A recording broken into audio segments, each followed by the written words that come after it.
We don't podcast for like 2 weeks and I forget what I'm doing. Hello, people. Welcome back to an episode of the USL show.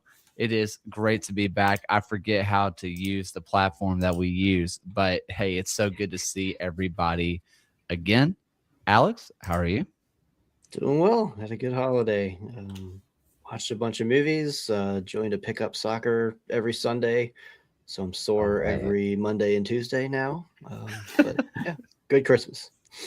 Love to hear it. John, how are you? Yeah, doing well. It feels like it's been so long since we did a show. We haven't done it since New Year's Eve, so that's been a I guess while. that's right. Yeah. Yeah. Ryan, how are you? Yeah, doing okay. It certainly has felt like it's been a while, but yeah, Alex and Kayla, I hope both of you are preparing well for the winter weather that will be hitting the southeast and everything. It's Ugh. not supposed to be too bad here. I think they're saying it's about 3/4 inches of ice for us. Is the ice is supposed to be the bad part. We're not supposed to get a bunch of snow, so we're okay. That said, a couple counties up from us is supposed to get hit pretty hard, but we're supposed to be okay. Talking snowmageddon here. Well, they talk Snowmageddon all the time here, but really, in our reality, it's a couple flurries and everybody buys all the milk and bread. So, well, before we get too far into this, I want to go ahead and give a little shameless plug to our new kit that is out. It is our Sash of Champions kit. Is going to be shown on screen now. We put a lot of effort into this. This one I was very excited for to drop. Basically, if your team won a championship, you have your area code right here in the sash, along with the color of the league that you won. There are stars above our crest or above our logo. So if you are a Utah United fan, if you are a Vermont Green fan, if you're a One Knox fan, Pittsburgh Riverhound, or Tampa Bay Sun, you are in the sash. It's right there. This was with our good friends at Equip Studios. Don't forget about our friends at Hartford who took their shot at glory, and they get the deer on the back with the 860. So it's there for you. Equipped has done awesome kits. They're amazing. It's great to work with them as always. So if you want to support us, please check out the kit. It's a great way for us to continue to improve the show and to improve our good friend Austin, who is out with Equipped Studios. So that link is going to be in the description. It's going to be in the comments in just 1 second. So if you do want to support us, that is one way to do it. The other way to support us is if you want to be just like our good friends who support our Patreon, which are as follows. It is Doug Brooks, Stephen Howard, John's Landlord, Don Garber, David Horn, Josh, Dylan Reed, Sandy Lester, Ryan Smelter, Matt Capiel, Andrew Towsley, Alpha Hedgehog, Kunal Patel, MOS, NF Reg 30, Tim Knox, Rian Lacara, Jeremy Churchman, Alberto Aguilar, Noah Telford, Michael Fuchs, John Fuller, Christopher Cohn, Frank Anthony, and John Hunt. If you want to be like the people who support us, check out the Patreon, check out Equip Studios, and help support the show, or just like and subscribe. That's fine with us too. With all the stuff out of the way, that's a whole lot of rancy bits for us to get into the soccer, which is always fun for us to do. Something that shook my world up a little bit. Mark Briggs has gone to FC Dallas, a move to join move to go out to FC Dallas and join Eric Quill to be his assistant manager. I kind of want to hear y'all's thoughts first on the matter. Yeah, I mean, a couple factors in this situation. What I've heard behind the scenes is that Mark Briggs necessarily wasn't the most happy with the situation in Birmingham, and he's somebody who's always had ambitions to be moving up the pyramid. I think it was maybe last offseason or the year before, whenever Minnesota was getting Eric Ramsey, he interviewed for that job. He's had eyes towards San Jose in the past. And that's the best way to get into MLS, like it or not, is not to get a straight head coaching job, because for whatever reason, there's a stigma against lower league coaches who could be the tactical geniuses in the pyramid, but they will not get a head position in Major League Soccer unless they've been in Major League Soccer. So for Briggs on a personal level, getting that step up, joining a staff under somebody in Eric Quill who values what he has to say, that's fantastic. For the Legion, the timing couldn't have been worse. I think we'll get into that in a minute. But I think overall, I think it's good news for Mark Briggs. Ryan or Alex? And Briggs is making a return to working within an MLS team. Before Sacramento, he had worked with Real Monarchs inside that organization as well. And John, I completely echo what you're saying, that it seems like this is still the best way, that if you're a manager trying to move into MLS, is to take an assistant role. Not necessarily that FC Dallas would be looking at parting ways with Quill to possibly then get into an interim role of the first team, but it is a way to get your name into, I guess, the conversation among MLS circles. Being an assistant coach or being a rising talent as an assistant coach is probably the best way to do it, as it stands, sadly, for at least teams, for managers wanting to go from MLS to, or go from USL up to MLS. Killer, how are the fans feeling about the timing of all of this? The fans, I think in general in Birmingham, the sky is falling because the last 2 seasons have been subpar in general. And for a lot of people, they saw the move from head coach at the USL level to be an assistant coach as a step down or at least at the very least, a vertical or a lateral move. They saw it as a lateral move for Briggs, and they kind of saw it as, well, if Briggs was willing to move for an assistant job, how bad was it here? And so they became a lot of doom and gloom and a lot of everything is falling apart, like we're going to go bust any day now kind of situation.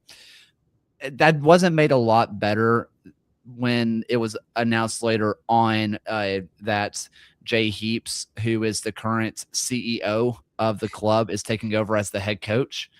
That doesn't make that news come off any better. But I wrote about it. I decided to actually write for a little bit for the first time in a long time. And like you guys have mentioned, there's no other way to break into MLS. There have only been a couple of coaches to go straight from the USL to MLS as a head coach. You're looking at an Alfo, a Cabrera, Smelter. Those are guys who were in academy systems, like they were the academy coach, except for Smelter, who was the assistant coach after being the head coach in Seattle, and then was named head coach again after they moved up to MLS. Other than that, there's only been one coach to go directly from being a head coach at the USL level to being a head coach at the MLS level, and that was Eric Quill, who even deserves an asterisk of himself because he was with North Texas. He went to Columbus Crew to be the assistant coach, and then he went to New Mexico where he got the jump up. It's the only way to get a head coaching job. It's the only way. And I always mess up his name, and I got called out on this on Blue Sky. Thank you for listening. But Troy, someone tell me how to pronounce his last name. Listen. Listen. Okay, so I've been right the whole time. Okay, so with and granted, I could be saying it wrong, but I just do it confidently, and no one can tell. Sure. So Troy Lesen, he leaves New Mexico a few years back after winning co-coach of the year because of COVID, shout out. And then he leaves, goes to be the assistant coach at Red Bulls. He ends up being named interim, and then he gets the head coaching job there. He gets another head coaching job at DC United. That's what Briggs is hoping for. It's not necessarily to take Eric Quill's job. It's to move on somewhere else where maybe he can be an interim and then get the job himself. That's what you're hoping for. It's not to get Eric Quill's job. It's to get another job at the same level to hopefully get somebody else's job. And Briggs has a 2 wins, 1 draw, and 2 loss record against Eric Quill when they face head-to-head in USL. So it's still even on both managers. How about that? So, Kaylor, we know this team has, what, 15-ish players right now. They've just got Damas back. Yes. Al Hassan is there. Yeah. It's On trial. it's officially 13, three on trial, so 16 in the room, and then some other miscellaneous. Right. So But you look at that situation, you look at this roster. How do you feel as a fan just about the state of this team competitively? well, considering the fact in all reality, it's not 13 players, you're looking at 12 players because Rami Zamuda is heading off to Werder Bremen in May. So you're already looking at it's going to be a little light, but in all reality, I like the starting 11. You see the players that are on the field, and it's players that I enjoyed watching last year that I never felt frustrated by. I felt frustrated, of course, but a lot of the issues that you felt were there were kind of gone. Plus, with Jay Heaps taking over as coach, if he goes to what he's done in the past, which is a 4-man back line, I think this team fits that a little bit better. If you were thinking about a 4-1-4-1, especially with Rami's on the way out to Germany, this team fits pretty perfectly into a 4-man back line. So as a starting off point, I'm happy with where the team is. But obviously, when you only have 12 players on roster, technically 13, you're not going to be very happy with the roster build because as much as I want to say I'm looking at this team on paper and I like what I see, it wasn't a very good team last year. So maybe I need to have a little bit more ambition for the club. I do want to say, like, the Ramis thing is big just in terms of Birmingham putting themselves out there as one of the teams that can get you a big move to Europe. It always matters that you have the proof of concept when you're making the pitch to those prospects. Like it took Orange County a couple of players to even get over that line and get those sales to Europe. And now they are the best in class. I mean, we've seen Louisville be homegrown, but for a team like Birmingham that I don't think is the most ambitious in the USL a lot of the time with the roster moves, for them to be able to do this and then be able to flash that towards anybody else coming through the pipeline, massive. And I don't think Kamuda has come in and dominated. Like, it's been slow and steady growth for him. I think this was probably going to be the breakout year, which also means that a team like Werder Bremen, they're really scouting the USL, paying attention and seeing this guy has the tools that wouldn't necessarily show up if you were blindly looking at the numbers. Yeah, I think the biggest thing with Amuda is that he got a chance to play early. He started as a 15-year-old in the league. He got started a little bit earlier than that with the U.S. Open Cup. And then you see that despite him being 16, 17, and soon to be 18 in May, which is when he's going to be going on over, he never was out-physicaled. His issues that you watch on film are never his physical traits. Despite being a teenager, he was never out-muscled. He was never outpaced. Everything that you saw from him were mental issues, which you expect a 17-year-old to get a little overwhelmed at times, right? But that's stuff that if you're Werder Bremen, you say, I can deal with that. Not just that, he's been on trial with them. Definitely last offseason and maybe the offseason before that. So they have been tracking him for a long time. And if you're Birmingham, I think this is a no-brainer, obviously, but you also get to add this to the pipeline of players that you sell on. Matthew Corcoran is about to starting for Nashville SC, a really good MLS side. They sold on a Johnny Dean, who looks like he's going to be starting for Greg Berhalter this year with Chicago Fire. They sold on Junior Fleming for what was reported as $125,000. They sell him off to Toulouse down in, I think it was Ligue 2 when they sold him. Yeah. They're willing to make moves. And Marlon Santos, he got a move to Israel, and now he's like killing it in the Saudi league, I think. I don't know. He's somewhere out there in either in Saudi Arabia or he's in Iraq. But he got the move to Israel because he wanted to try to play European football. And the team did not hold him back. They said, we have you in our plans, but we'll let you move forward if that's really what you want. So if you're a player who's wanting to jump ship and go to Europe, Legion have shown they're not going to hold you back. And that's a great way to bring in more young talent if you're Legion. So one more stray Legion note just while we're on the topic. Yep. I don't know if the midfield is going to end up being Mickelhatton, Vessel, and Shashua, but if that is where it ends up, I'm kind of excited about it. Like, I really like those three players. I like Shashua a lot. Mickelhatton, I really like Sam Mickelhatton. I think he's a great player. I think he has a little bit of room to grow as a 6, which I think is where they're going to expect him to play. He feels more like an 8 to me, that box-to-box midfielder, but he has the capability to be a 6. He's just not your stereotypical big body in the midfield like an Edwin Lasso, like they wanted to play there. Not quite there. With Peter Lee Vassell, I'm very interested to see how that goes. I think that he is a good player. You saw the flashes before. You see what he has done early on when he was getting Jamaican call-ups. I'm very interested to see how that pans out going forward. The player that I'm ready for people to see and really pay attention to is Sebastian Tregarthen. I think he might be the best player on this team. I really do. He is technically gifted. He is fast and he is really smart. He's a really smart player. So that's a player that if I am Jay Heaps, I am figuring out any way I can to just throw him into the team anyway.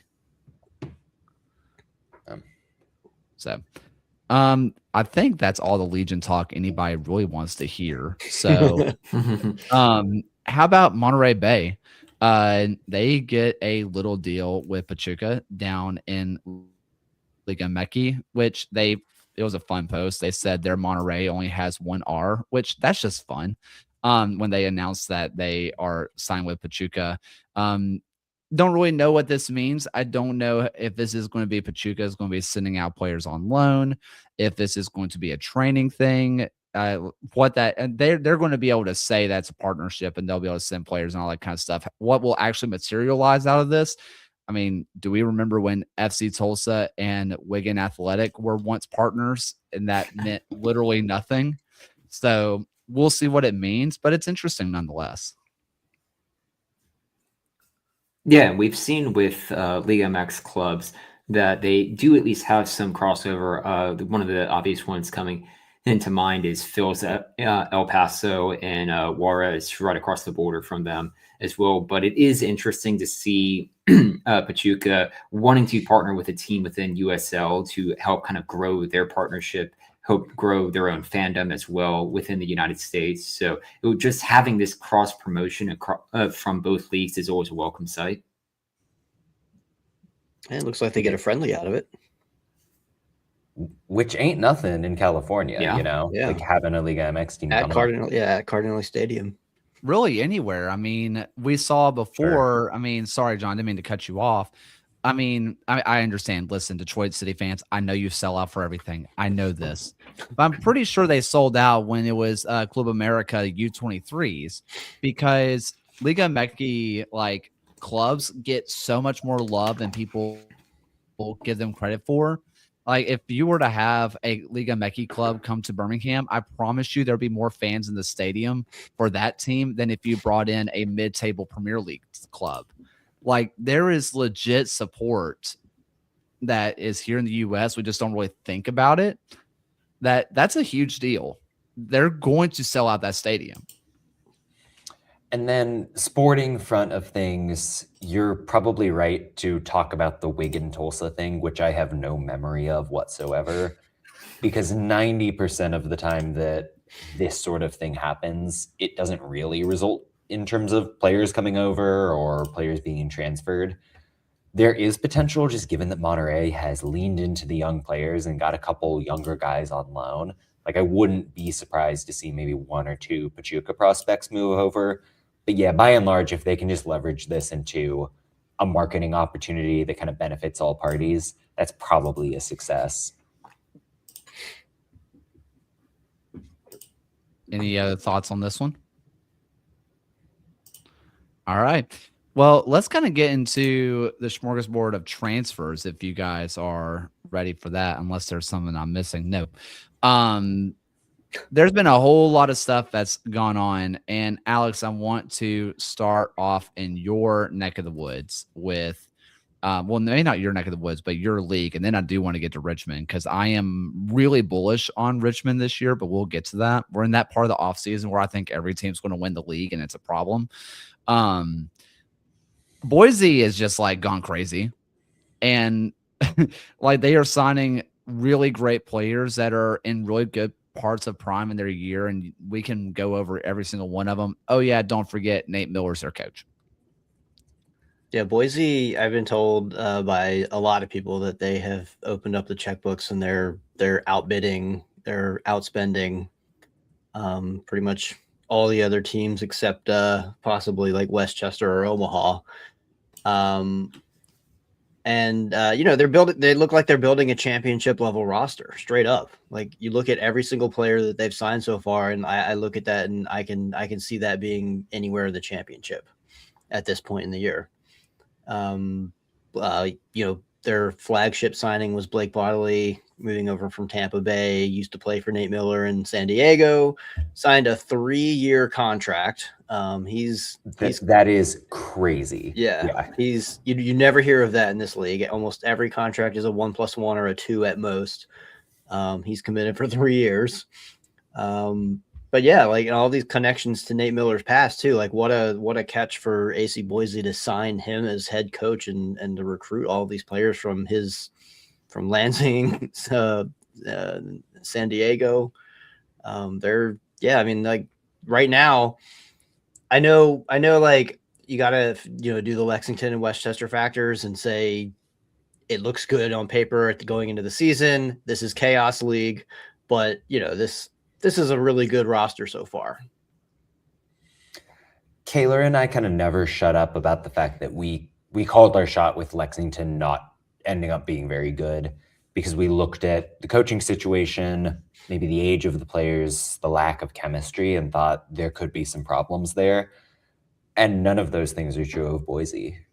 Nate Miller is one of the best coaches in the USL, full stop, League One or Championship. He's won with an expansion team in League One before. That's hugely meaningful. Yep. Right now, he's very clearly building a roster that can play his game. And like you mentioned with the spending, it's a cut above anybody else in the league right now. Like Dennis Kostitian maybe isn't a name that people remember from 2023. That guy was in the Lose All League conversation in the championship. Someone like a Bodley and a Moon, they're elite USL Championship wingbacks. This backline is full of League One veterans.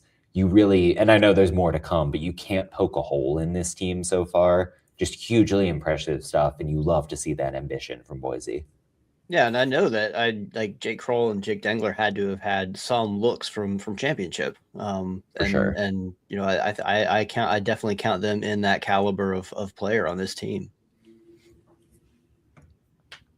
I mean, Jake Dengler he's coming off an all-league. He was an all-league defender. All league in 3 of his last 4 seasons. Yeah, yep. And that's undeniable. Kroll also has an all-league honor in his resume as well from 22, I believe. Yeah, and you are right to bring it up every time it happens, Alex, on socials. It's good to see Texoma players get picked up. But talk about a steal with Avi Garcia. Right? Yeah. I mean, this is a great goalkeeper who didn't really pan out well at the championship level. He had to stand on his head every single game with Texoma, and he proved his worth.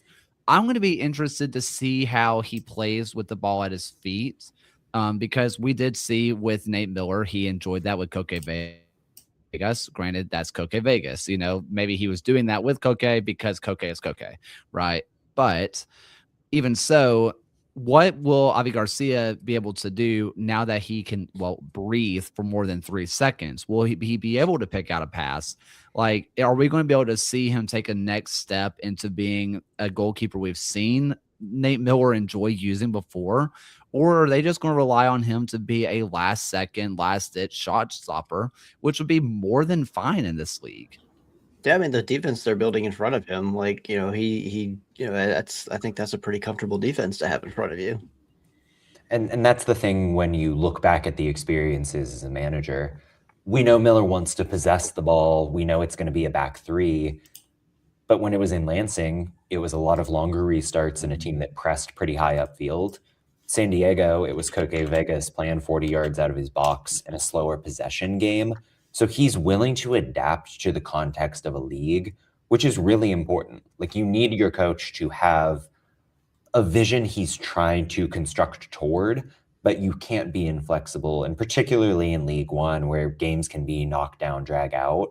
So the fact that Miller brings that innately in his profile just makes Boise all the stronger. Yeah, and they're not even done. They're not even done announcing their signings yet. They don't have a so striker yet, and I can only imagine what that's going to be. Yeah. I want to kind of hit a couple of the expansion teams on the League One side, and then I want to go over to Richmond because Alex, you had a great article come out, and I kind of wanted to steer us a little bit on the Richmond conversation as well. I kind of want to talk about the juxtaposition of a Corpus Christi and a Fort Wayne, both of them coming up through League Two. And it's going to be really interesting to see how they build. Both of them are building their own stadium. They're going to be kind of soccer pillars within their own community. Both are coming up from League Two. However, we're seeing Fort Wayne get started on their roster construction earlier than Corpus Christi. And they're doing what I think they should do, which is what One Knox did when they made the jump up. They relied pretty heavily on previous players in that League Two system. Granted, Fort Wayne has put out 4 players that have been drafted by MLS teams in the last 2 years. They have several players who came back this year who were great players for them. And I really like what Mike Avery does. I was watching a lot of Fort Wayne footy earlier this year when we were doing the semi-pro USL show. I watched a lot of their stuff, and it's a very attacking brand of soccer that I think is going to fit really well. And their roster construction, it has a lot of that. We had that familiarity. Like you talked about, John, it's not just names on paper. They have familiarity with each other, but they're also bringing in some young talent. John, you put out a great video today on Healy from NC State, who, in your own words, I'm not going to take them all from you. He is the perfect 10 for an Avery system. Yeah, well, I mean, I kind of copied your notes there and washed back some of what this team was doing in League Two, because it's somewhat rare for a team to keep their coach and kind of trust that tactical framework. And you're dead on. Like, Avery wants the fullbacks to tuck in and be really sharp passers. He needs a 10 that can pick you apart. It's going to be possessive. It's going to be fun to watch. But innately, you're stepping up a level. You need somebody who can break down a championship level defense. Healy, and I'm going off the dome, 90th percentile progressive passing, 99th percentile passes into the box. Like, the dude tore it apart at NC State. He feels like somebody who could have had championship or MLS potential. So to have him in Fort Wayne is a coup on the talent front, but the fit couldn't be better. And that's not to say that Fort Wayne's returning players are bad. Like, if you watch that team play, Diaz and Sproat in the back line, sharp passers, know how to use their bodies. I suspect they're going to be trusted starters from day one there. So actually quite excited for what Fort Wayne is doing. If you didn't watch Thiago Diaz, by the way, he is a great player. Please just go back and watch highlights of him. He is just fun. He is a fun player.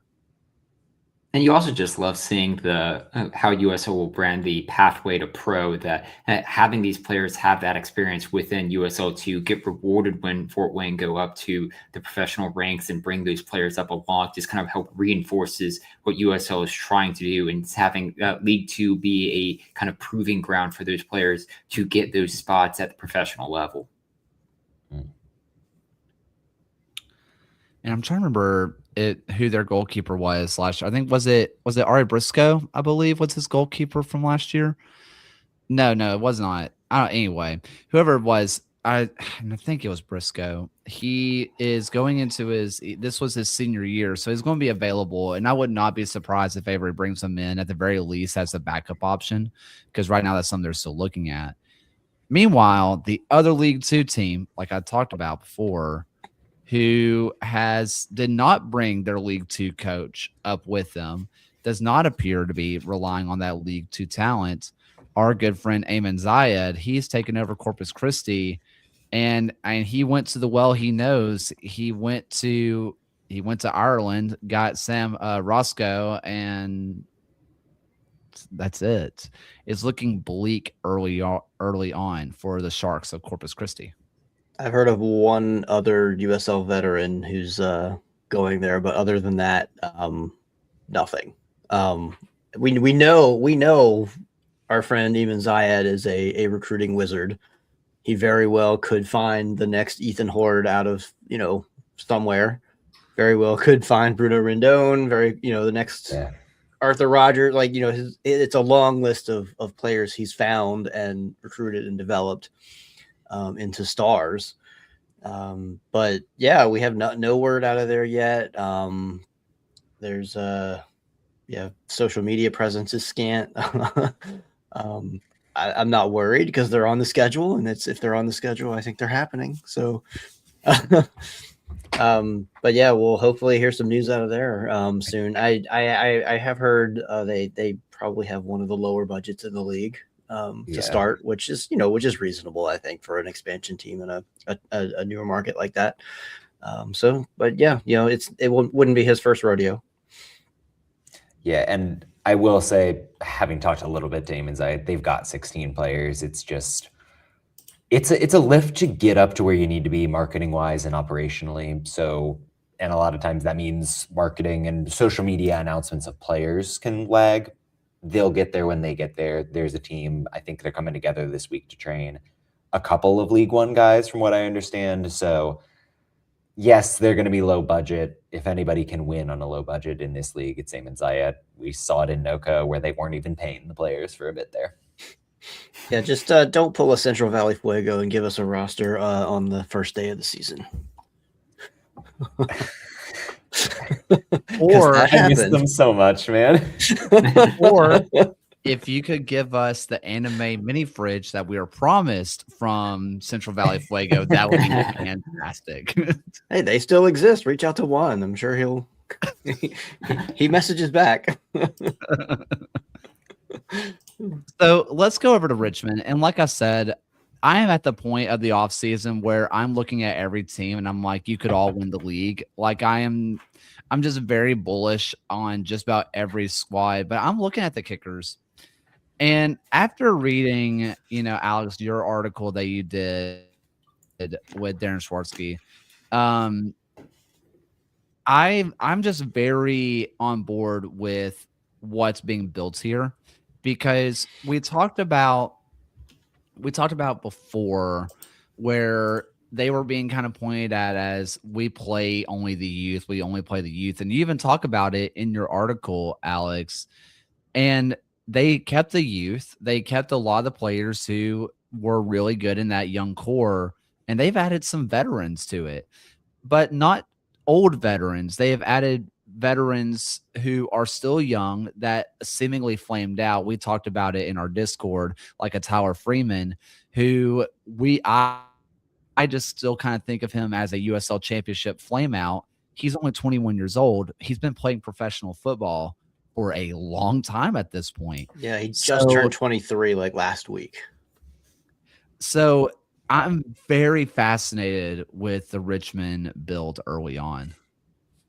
Yeah, it's I think the overarching theme was they want to get more durable and have better depth. Where when a key member of the starting 11 gets injured, it doesn't throw off the whole system like it did last year. Last year, I think, according to Darren, I think they were, they had to be a little bit over reliant on Bill Hart, on Espinal, on Seufert. And when there's an injury to one, two, and occasionally all three, That's the matches where you see Richmond doesn't even have a shot on target because everything was thrown off. So the goal this year was to rebuild and I guess to have more similar style players so anybody can step in with ease. And someone inevitably gets hurt in the grueling travel and long USL 1 schedule on hard turf all over the place. It's going to happen. So you have to have that depth.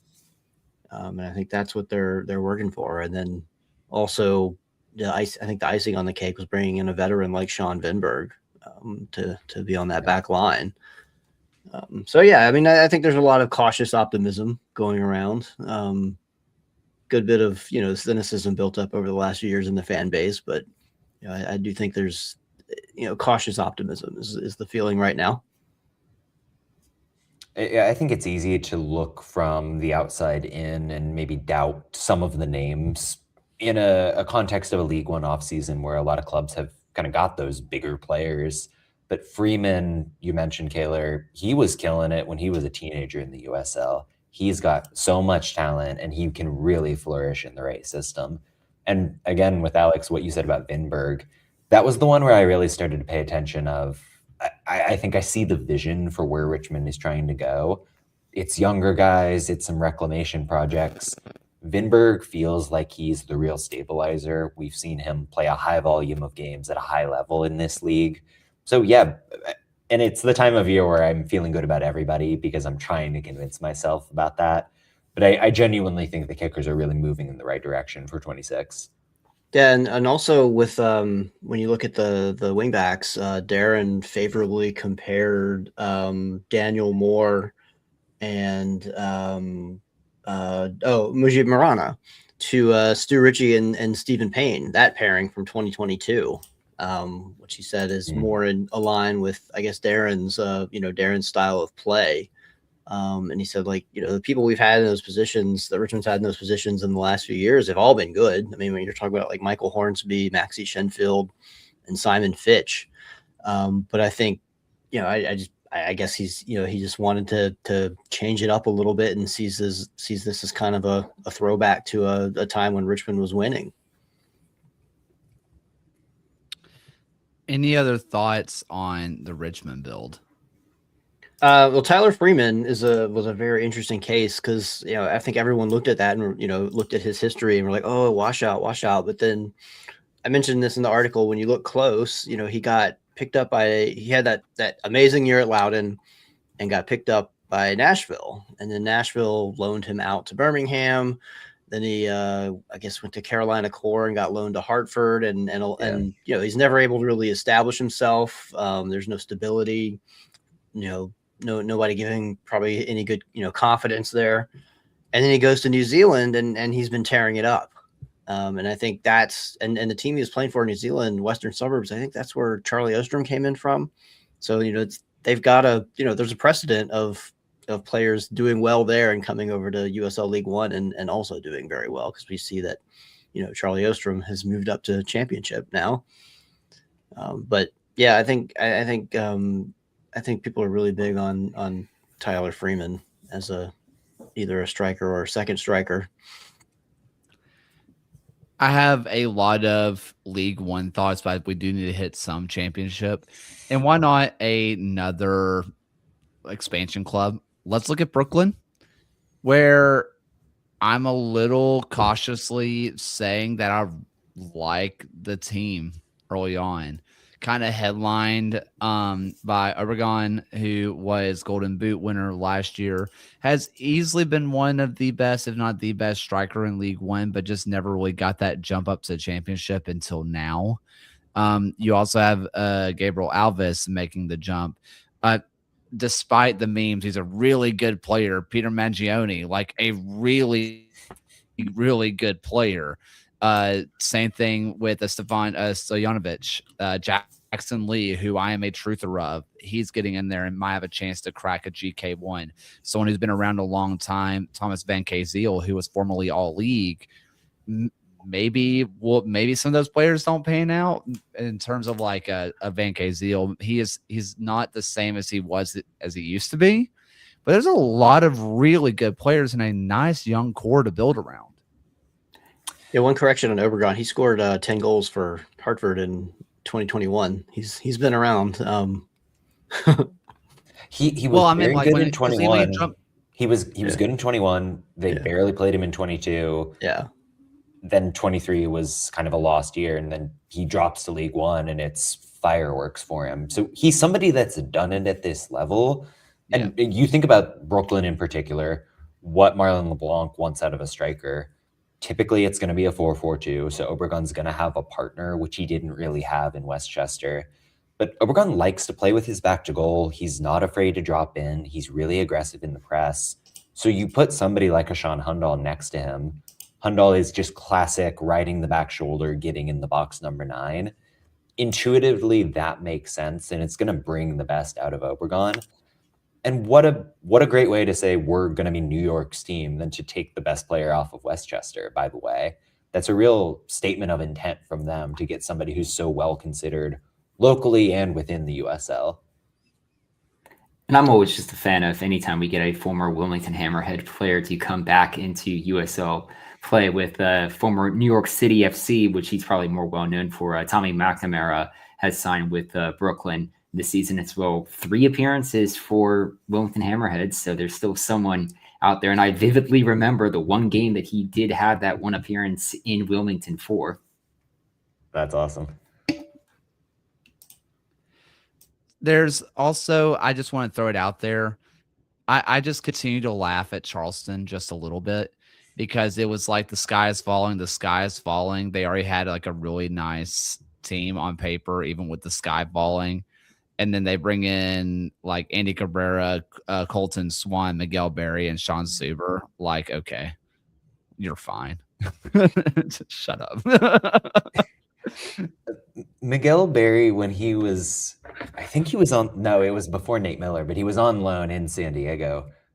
I think he played 14 games total. Most of those were his subs, and he scored 6 goals. Like, he is too good for the USL level.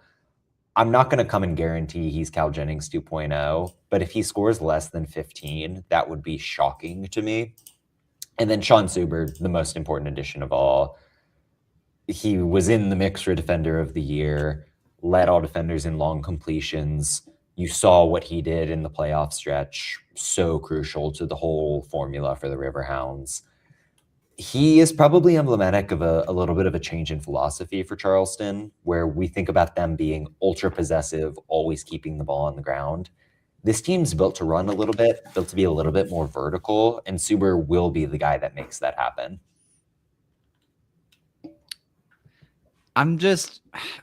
I know when you're looking at the Lost, and honestly, besides it's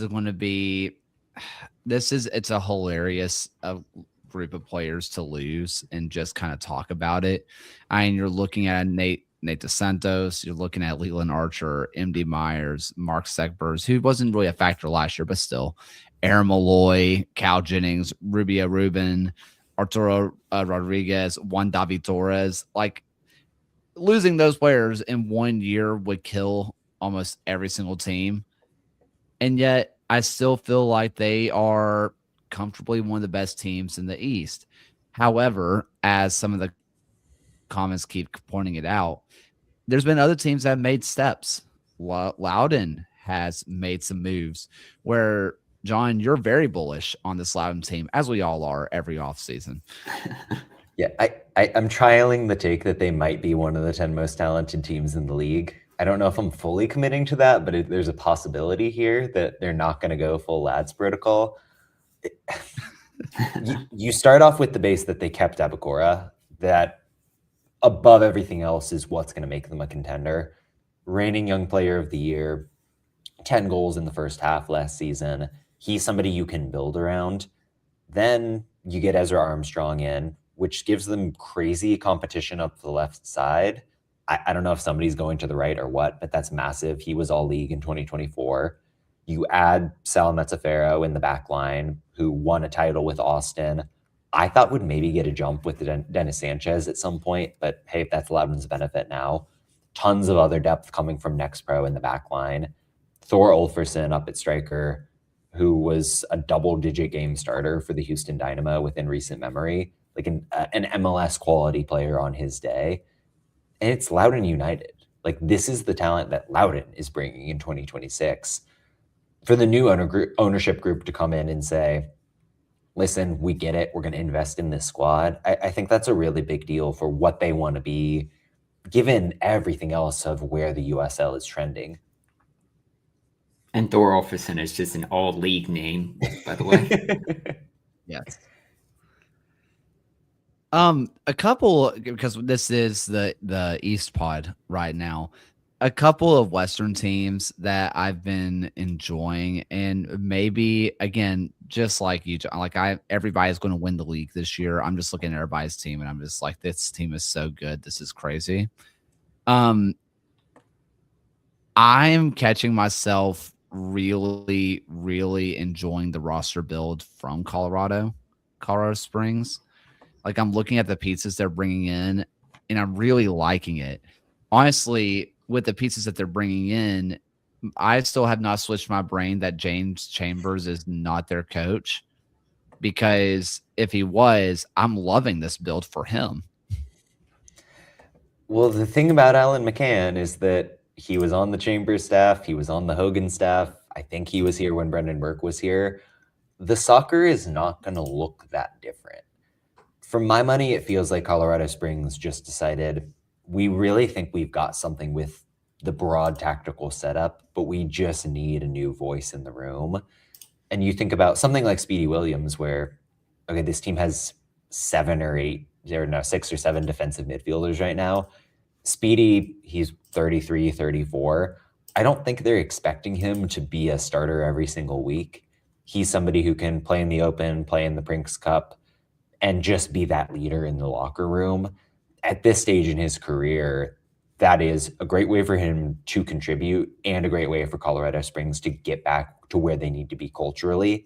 Then you throw in Adrian Perez and Corey Bennett and the transfer fee paid for Talon Maples. That's real ambition from this club. Another team that I kind of want to talk about, and it's really, I think, my most confusing transfer. Or like most confusing move, and it's the hoodie I'm wearing. Alex Bacchus joining FC Tulsa is blowing my mind a little bit, because you assume he's going to be behind Peñaranda, which is also why you assume he left New Mexico, is because he was going to be GK2. So this is not me hearing anything, by the way. This is pure speculation on my part. This is not me reporting absolutely anything. It tells me one of two things. Either FC Tulsa does not fully believe in Peñaranda, or maybe his injury that he took at the end of last season is a little bit more severe than we originally thought. I think it is more just they really value having a veteran goalkeeper. And you think about Tyler Derrick coming in at the end of last season. Both you and I, Kaylor, would have thought that Peñaranda probably is just the better shot stopper straight up, but they wanted somebody who's been there, who has that voice and that presence in the box. Tim Bacchus, obviously, he's the all-time saves leader in the USL. Like, he brings you all the experience and expertise you want there. Now, he's been asked to be a short passer who plays outside of his box and does very modern goalkeeping things the past couple of years. That has been limited in its effectiveness. So now he can just focus on staying in goal, punting it long, being a shot stopper in Tulsa. I like the fit for him, even if I'm still a Johan Peñaranda guy. It really confuses me because, John, you and I talked about it when we were at the final. During warmups, I was like, Peñaranda looks so much better than Derek and net right now. Yeah. It just did. Just visually, it just looked, he looked so much more fluid. He looked a lot better, but they wanted the experience. But I also don't think if you're FC Tulsa, you bring back Peñaranda and not expect to start him. Because I also don't think you bring him back, or I don't think he comes back if he's told, hey, you're competing to be GK1. I think he's probably sold on the promise you're going to be the guy. I'm really just fascinated to watch how that's going to go. I wonder if it won't be a competition just given both of them. And let's be real, they're both going to start at least 10 games this year, given the Yeah. workload, given the nature of that position. So, but yeah, for a team that I think is going to be in the number 1, 2, 3 seed mix, getting that right and making sure everyone's staying happy is going to be pretty important. All right, John, I have a question for you. Take off the I right for back heeled and all that kind of stuff. I need you to be a fan. How do you Okay. truly feel about Indy's roster build right now? So I think most of the time, if you ask somebody who's like a childhood fan of a team, they would have the rose tinted glasses on. I always tend to go the other way with Indy, where I'm just deeply pessimistic. I think Indy has signed a number of players who are interesting and good. I don't know what they add in a tactical sense. Like Noble Okello, he's going to come in and kind of be a target number 8 for a vertical team. Cool. We've got a bunch of next pro strikers who are fine, but they're coin flips. The back line is worse, with Musa and Afemu out and Herbert and Matrano in. So what this has become is you're running it back from most of the field, and then you're relying on Eric Dick to add 10 to 12 points. Now, frankly, that's a good gamble to make. Eric Dick is that good of a goalkeeper. So if you can just hit that button and say, awesome, that solves a lot of our problems, that's a cheat code to building a playoff team. So maybe Indy gets there. And maybe I'm underrating what Sean McCauley is going to do with these pieces because he's been pretty flexible managerially.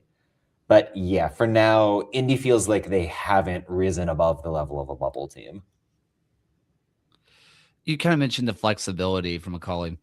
Do you feel like, and I feel like it maybe, was it the last year with RGV when Wilmer Cabrera just kept changing shapes every 2 games and just could never settle on anything?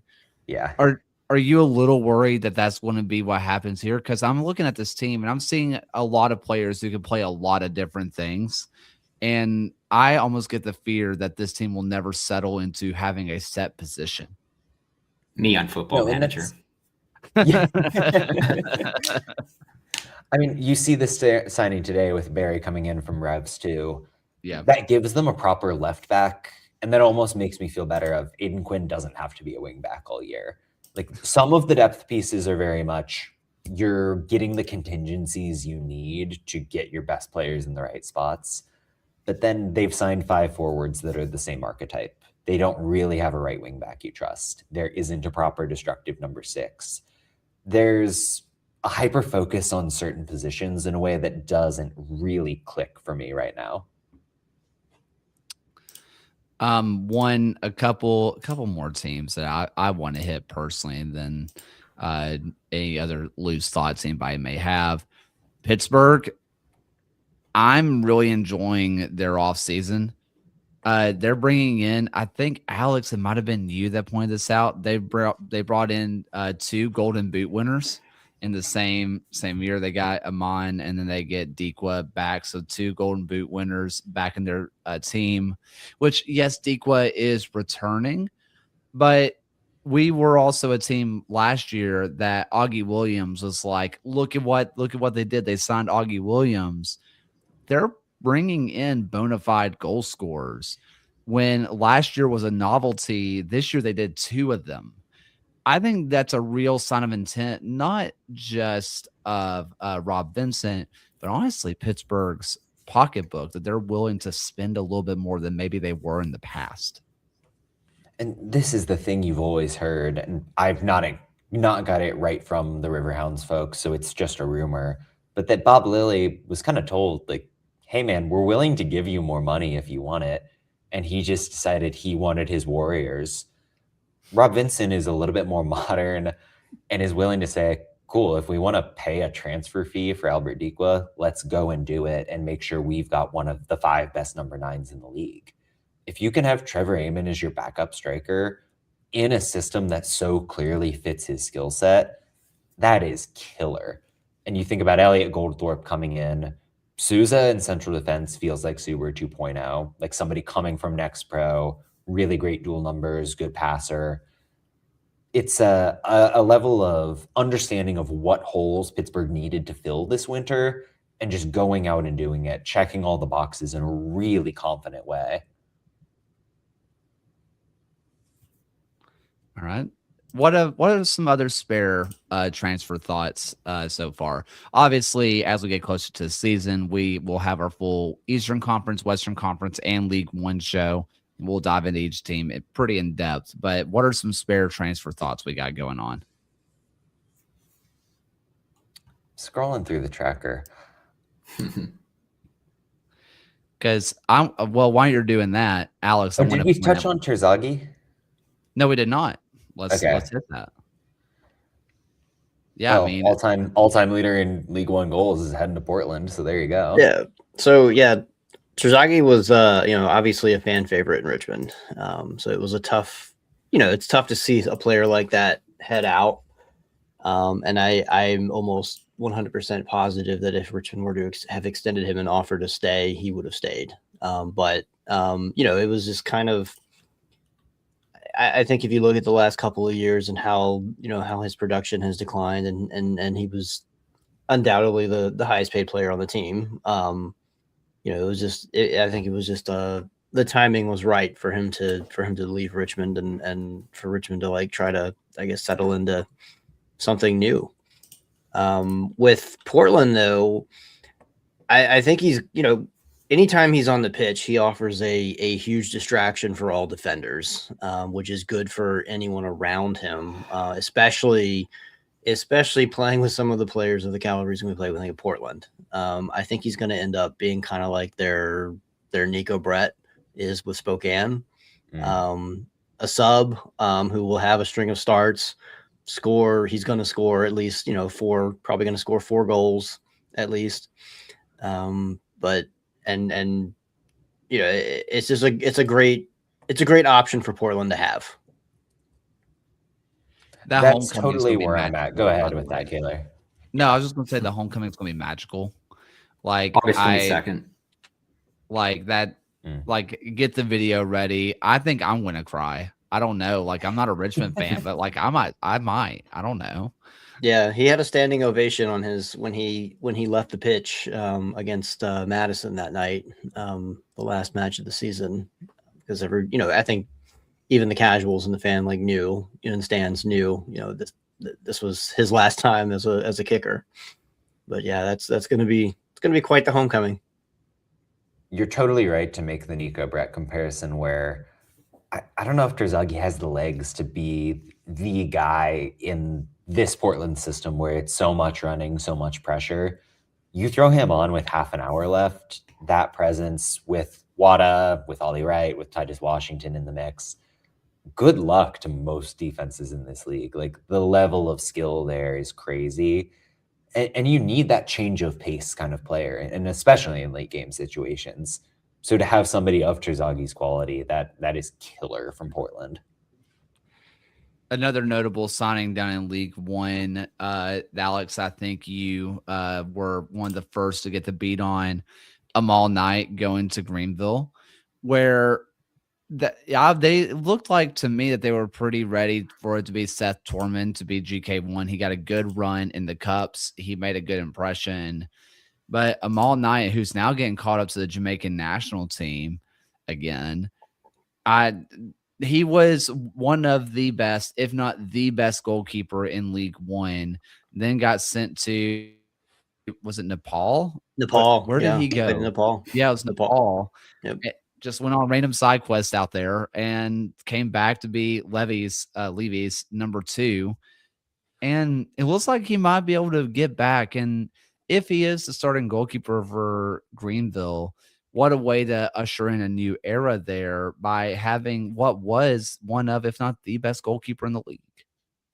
Yeah, it's a good tandem too. I mean, those are two very, very solid options to have. It doesn't necessarily mean Knight's going to be the automatic number 1. We got a question in chat about the current state of San Antonio on and off the pitch. Let's stay with on the pitch, because off the pitch, we would have to do a little bit more research on that front. I'm really enjoying their roster build as well. The players that they have brought in, Mikey Maldonado, awesome. Akeem Ward, awesome. Christian Pirano, Christian Sorto. I mean, they both played with San Antonio. I think I know Pirano did, but I don't remember Sorto. This is Pirano's third stint with San stint. Antonio. Yeah. Did Sorto did not. Anyway, I like what they've done. He's been with RGV in El Paso though, so he's kind of doing the Infinity Stones thing with Texas teams. Okay, that makes more sense. But early on, I like what they've done. They have a solid group there. I like what they have on the pitch. I just cannot get myself to like their goalkeeping room, but I think that's just my weird infatuation with not liking Richard Sanchez, and maybe I just need to get over that. But that's really the biggest hole I see. I think if you looked at San Antonio last year, you had the sense they were one or two good pieces and consistent pieces away from probably getting a home playoff game. And the biggest hole was the midfield and fullback spots were always injured. So with Maldonado and Akeem Ward, Ironmen, they are consistent and consistently performing at a borderline all USL level. Maldonado also brings in that long throw ability. And then you think about the knock-on effect of Tanner and Canale are great passers from the back. Now you've got a deep-lying guy in Maldonado who can do it. You're building towards Jorge Hernandez and letting him really be that threat upfield. And then Pirano is the best dribbling winger in the league. That level of weaponry is really going to pay off for San Antonio. I do have questions about the goalkeepers. I think it's mildly crazy that we're just blindly trusting Santiago Patino in 2026. But when you've got a midfield this good, I think it's going to patch over some of those worries. Let's see. I have a couple of more. Oh, another former League Two team I didn't mention was Sarasota Paradise. I also like their roster build right now. I enjoy what I'm seeing out of them early on. I got a couple of League One players. I got a couple of young college players. I got a couple of people coming from abroad. It looks like your stereotypical League One team, and how the roster is being built, and considering the fact they're doing that year one is great. I don't love that they're not getting a lot of former Sarasota players. Would love to see a couple more people get the jump, but that's all right. Yeah, they have one so far. Burlew, that first signing. Yeah. I enjoyed their roster build, and my too early, I'm way too high on them, and I can't stop it. They are probably going to be my dark horse to win it all. I'm once again in love with South Georgia Tormenta. I can't stop myself. They somehow pulled this off again. Swimming in that now Reed Stevens transfer money, I guess. Yeah. You think about the guys they've got in. Shannon Gomez, talking about San Antonio, was a member of that title team and a stalwart for years. I think, Taylor, we're both very high on Moses Mensah. Yeah. You look at the midfield and Angelo Kelly, Connor Doyle's back, Luca Dorado up top. Nick Spielman might be the biggest get of all, frankly. They've really reloaded. And I just forgot to mention Sean Lewis, who is a constant threat to win goalkeeper of the year. So the fact that I'm forgetting somebody of that caliber probably tells you what Tormenta has done. And not just that, Yannick Bazzini is still up top for them. That's what I was going to say. They did a really good job locking him down for a second option year, and I'm sure he's transfer bait at some point. I mean, he's taller than a mountain. I mean, he was on trial with Birmingham, and I kind of talked to him a little bit when he was here last year. And I'm looking up at way up at the guy. He's taller than Alex Cronale, who I thought was the tallest human of all time. And then I'm just looking up even taller at Yannick Bazzini, and he's good with the ball at his feet. And he is just a really good finisher. He's honestly, with his height, with his technical ability, with his passing ability, he's the closest we've seen in this league to Ethan Howard. Speaking of from earlier, he's the closest thing we've had to him in a long time. And that's a great thing if you're Mark McKeever, who learned how to attack, which it still weirds me out. Yeah, and then Luca Dorado is another interesting one. Like I don't Yeah. I would like to be a fly on the wall and hear the conversation in Madison as to why they decided to move on from him. Bringing him back permanently after the season he had there. I think that's a huge get for Tormenta and a huge loss up in Madison. It's kind of the same Um, thing I was talking about with Brooklyn, where you think about the relationship between strikers that you're trying to build. Given what we know about Bazzini as a passer and the way that Dorado likes to push forward, that just intuitively makes sense. It's great business in Tormenta. kind of last question from the chat, and then we can get again some more loose fire questions between Tampa and Lexington. Who has the bigger payroll, and who do you have? Who got to end outside the playoffs? If either team you have ending outside the playoffs, easy layup is to say Lexington bad, haha, laugh at them. But I have them both right now competing for top spot in their respective conferences. I'd put more Tampa on the wait and see. I'm still big on them, but that's a lot of it's a new team, not I guess he's not a new coach at this point, but first full year for Casiato.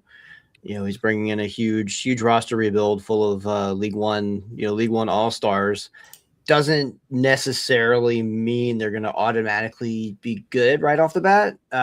So they're more in my wait and see than Lexington. I think is the Lexington's year, right? Is finally, is it their year to turn it around and finally figure this out? Yeah. When both of these teams play each other on the 4th of July, who will have more points at the moment? Lexington's going to start hotter. I'll tell you that. Yeah, I would say Lexington as well. Lexington. I don't know about that. At that point, not by much, probably, but I don't know if Lexington will start harder because a lot of this team with Tampa has played together in some form. I guess that's right. Yeah. Whether it be in Omaha or North Carolina, they took from both places pretty heavily. They have a lot of playing time together. You look at the Lexington roster, they've kept 15 players. I think people are forgetting the fact that there's a lot of continuity there.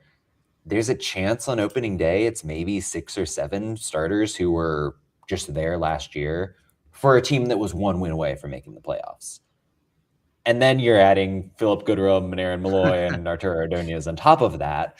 But it was a good team that was clearly building towards 2026 by the end of the year. When you think about signing Adida Kuhn on the permanent transfer, getting Latif Blessing, even Blaine Ferry midseason.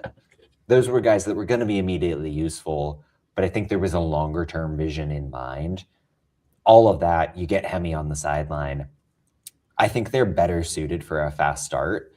Now, does that mean that they are going to be the team that's best in the playoffs? Who can say? I happen to think Dom Casciato is the best manager you've got in those single game situations. So maybe Tampa Bay is the team you want to ride late. But yeah, Lexington to me feels like somebody that's going to really make a statement out of the gates. I will say after match day 1, I do think at minimum Tampa Bay will be either tied or ahead of Lexington on just number of points that both teams have had after their first match day. Lexington opens the season with Louisville, and I think that game could very well go either way. Tampa Bay opens the season probably with a win over Birmingham. Yeah, probably. Here's a question on Tampa Bay's side, because I just find myself looking at the goalkeeper room. We just talked about, again, another stray shot at Richard Sanchez. He doesn't deserve this. But talk about the opposite goalkeeping room. Who's starting in net for them come the end of the year? Jamali Waite or Austin Pack? Waite had a sneaky poor season last year. I think gave up 2 or 3 goals above expected, struggled with the box control pretty immensely in El Paso. Struggle and Austin Pack are never in the same sentence. So when you throw in the fact that Waite's going to have some international absences, kind of think Pack's going to lock that down. All right. Any spare transfer thoughts, free agent thoughts that we kind of got going on? Where are you at on Jacksonville? because I'm out on Jacksonville. Okay. My thoughts on Jacksonville this year, and this may not make any sense, but we would have been really excited. And I'm not talking about the players themselves. I'm talking about the quality of roster build. If this was a 2019 expansion team, we're talking about a potential playoff team. Unfortunately, it's 2026. I think they have good players, like really good players individually that they've brought in, but I'm mostly out on it. I just look at the vast majority of guys they've signed and think this team is trying to win MLS Next Pro, not win in the USL Championship. Even the players with championship experience, Edgardo Rito probably passed it. Brem Sumaro couldn't get minutes for a bad indie team. Harvey Neville, Nepo baby. Mo Traore, he's good. He gets credit there. Jeskalanian up top, love it. He could have been a first teamer for St. Louis. Yeah. They're going to need a lot of guys who are a coin flip to come good. And I just don't know if I trust that. And some of that is my ignorance of Liam Fox on the sideline. You can look at the track record in Scotland for him and think that's somewhat unconvincing. But that is a very difficult league to win in that has a very particular style. So maybe he is liberated by the environment in the USL. And this team is free-flowing and young. I think there's a real chance that happens. But for now, a lot of question marks. What are your thoughts on Ethan Dudley? Because I'm always torn on him. It's like you look at Dudley, you look at Evans, they just got Elias in today. It's a handful of guys that have had real moments at some point in their career. Can they be consistent? I think that's the big question. Any other spare transfer thoughts as we go through? Okay, I have one last one, and they are officially my I don't know. They could be great or awful again. I genuinely don't know how I feel about the Las Vegas Lights. I am all in on Las Vegas. I was not all in until Kyle Scott happened. I was kind of worried that they didn't have enough progressivity in the midfield until that point. You think about Guillen and Benefemu as a center back pair, two veterans who have done it before. Jared Mazzola behind them. Talk about a guy who deserves a number one job in the championship. Really think he's going to excel. They've got multiple options at left back. Sean Smart, healthy again, is huge. And then it's Arteaga and Johnny Rodriguez up top. Again, two guys who are good for 10 goals, but know how to play off each other, how to bring teammates into the game, can be physical. Scott setting the table for all of that around him. It just feels like a team that makes sense in my head, which I overweight for at this time of year. But the fact that Devin Rensing knows how he wants to play the game and has a roster that can do it, that sells me on Las Vegas. Got a question in chat. El Paso. We kind of talked about El Paso when we were here on New Year's Eve, but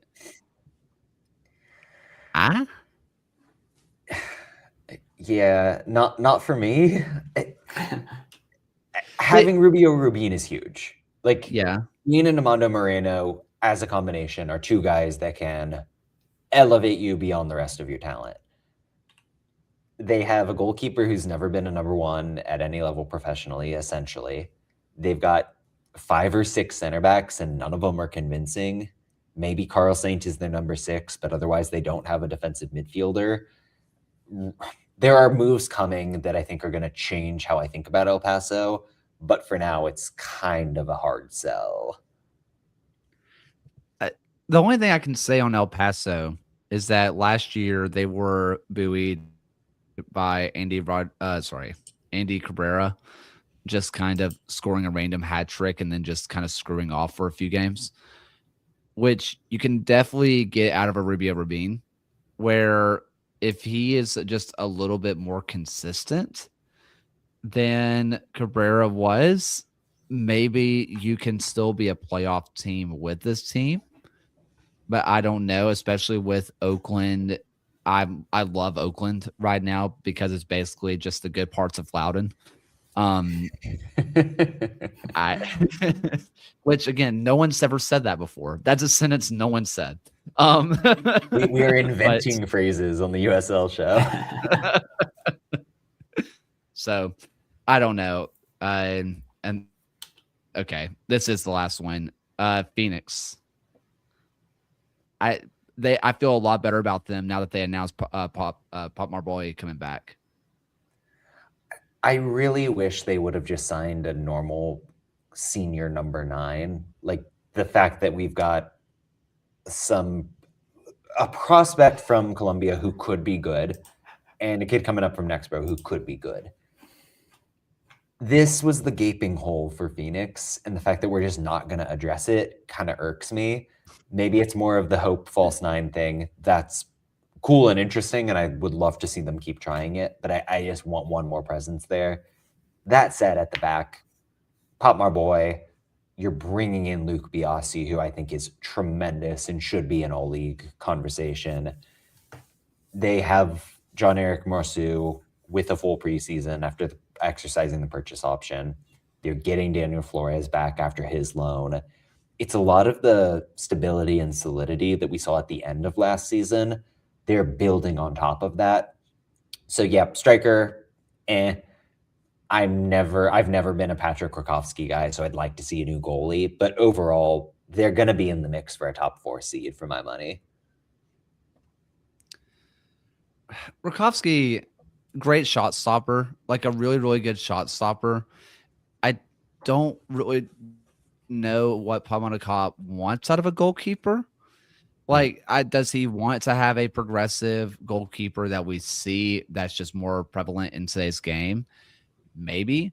But also, he seemed perfectly happy with Rakowski. Maybe he just wants someone who's a little bit more progressive with the ball, like a Biasi, someone who can be a center back, who can progress the ball and just let your goalkeeper be back there somewhere.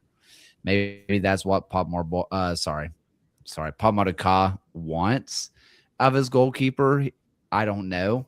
If all you want is a shot stopper, I think you're fine with Rakowski. If you wanted to have a ball playing goalkeeper that you would assume a younger manager would want, then you would move on ASAP, but they haven't. So I don't know.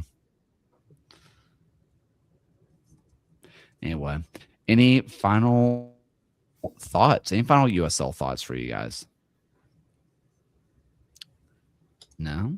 No All CBA. Right. No CBA still. 2 meetings this week, I think, was the tempo. Yeah, they were that's going all for. Thursday. Yeah. I will say I have, and I'm glad this got brought up, and it's not gonna be a long conversation. I love that the players are very publicly winning the PR battle. We see in the other major sports, it basically reports say that the players are asking for which is basically just the owners using reporters as mouthpieces for them. The players are absolutely 100% controlling the narrative. Every narrative coming out, the players are controlling right now, and I love that for them. It has been a PR masterclass out of the Players Association right now. The media thing is interesting because you think about the NFL or the NBA, everybody cares about those. And that means that your conservative uncle who's never heard of labor rights in his life is going to have an opinion.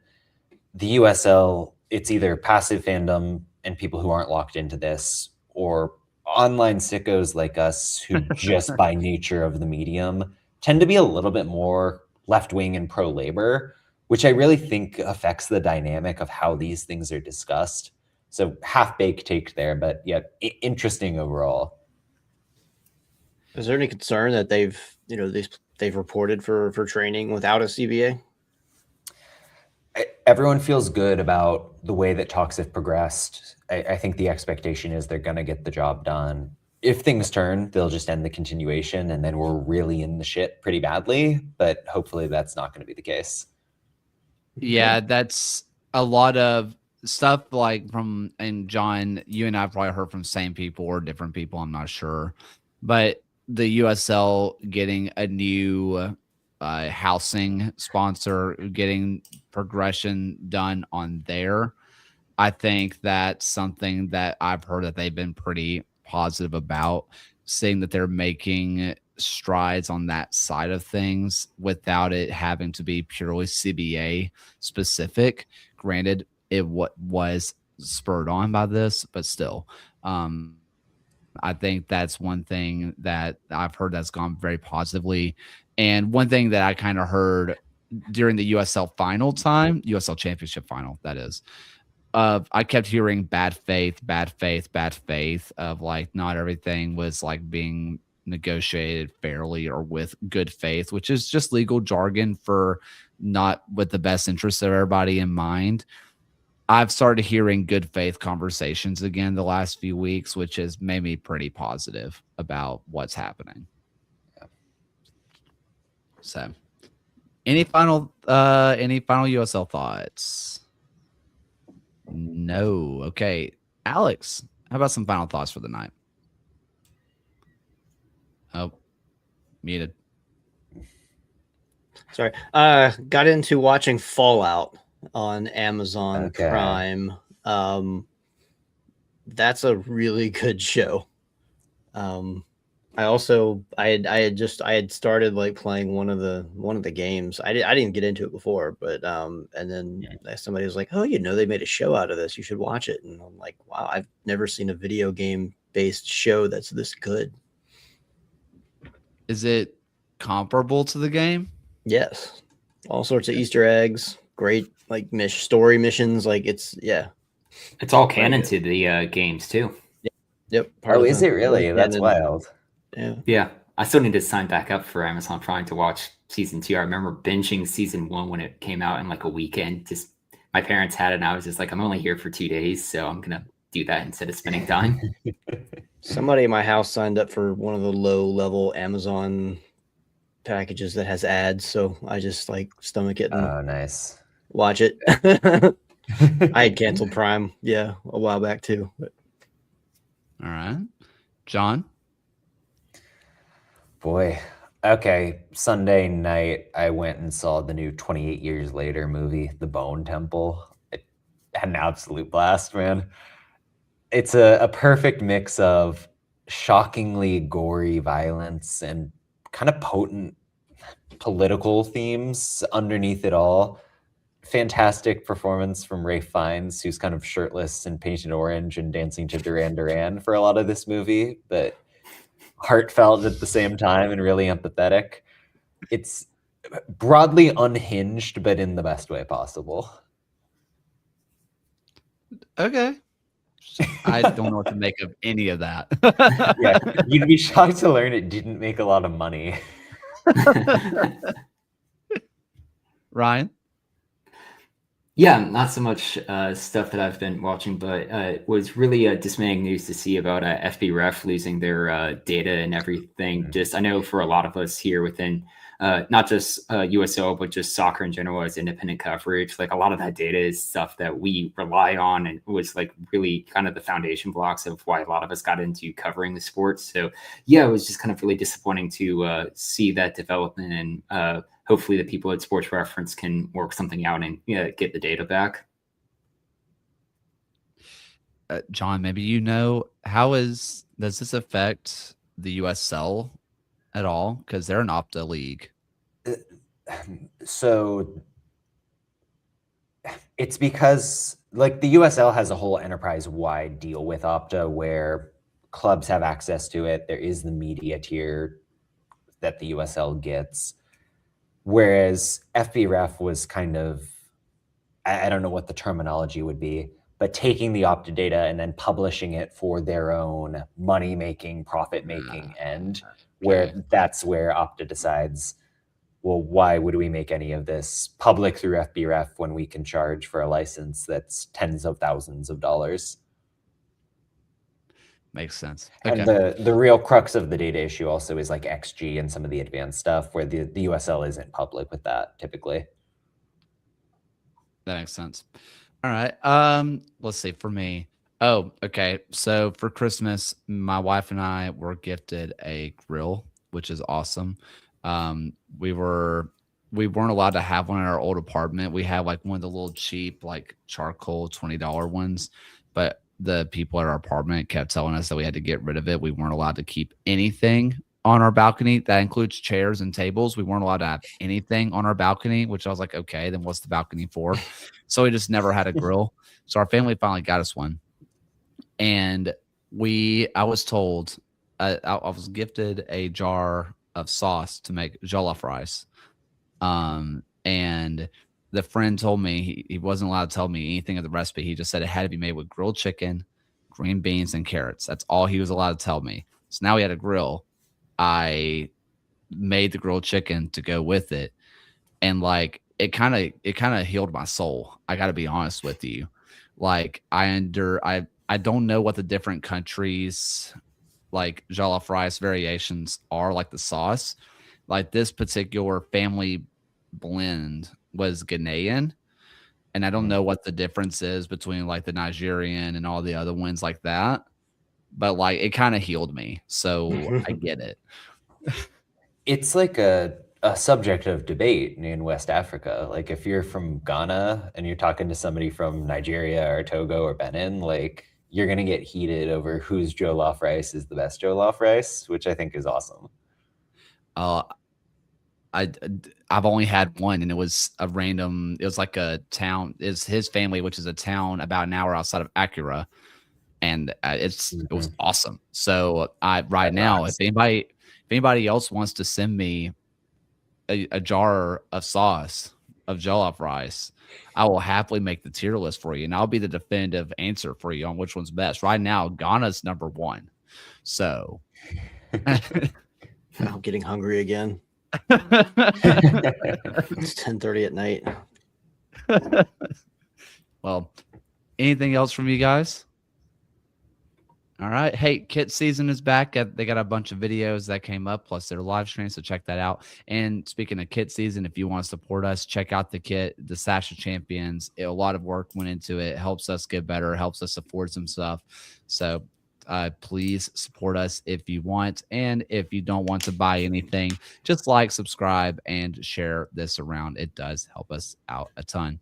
So for the first and final time tonight, here's Alan's voice. Thank you for watching another episode of the USL Show. The USL Show is now proudly part of the Protagonist podcast family. Please go to protagonistsoccer.com to check out more work. Thanks for stopping by. We'll see everyone again next time.